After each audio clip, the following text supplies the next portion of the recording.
আর আমরা সবাই মিলিত হয়েছি সেই সব মানুষদের কথা স্মরণ করার জন্য যারা কিনা আমাদের দেশকে স্বাধীনতার জন্য নিজের জীবনকে বলিদান দিয়েছিলেন। সেই সব বীর সংগ্রামীদের কথা স্মরণ করার দিন আজকে, আমরা সেই জন্য উপস্থিত হয়েছি। আর এছাড়া প্রতিনিয়ত আমাদের যে সেনাবাহিনী দেশের যে প্রান্তে প্রান্তে যুদ্ধ করে চলেছেন, শহীদ হচ্ছেন, তাদেরকে সম্মান জানানোর জন্য। আর আজকে আমরা ব্রতী নেব যে আমরা যাতে সৎ নাগরিক হতে পারি, দেশের উন্নতি এগিয়ে চলতে পারি।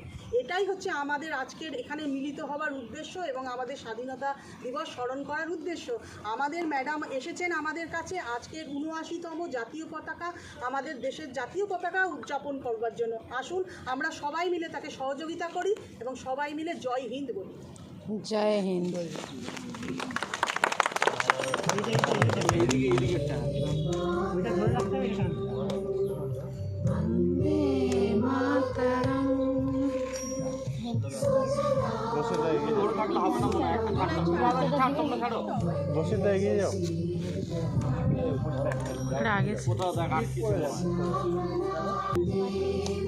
भारत माता की जय।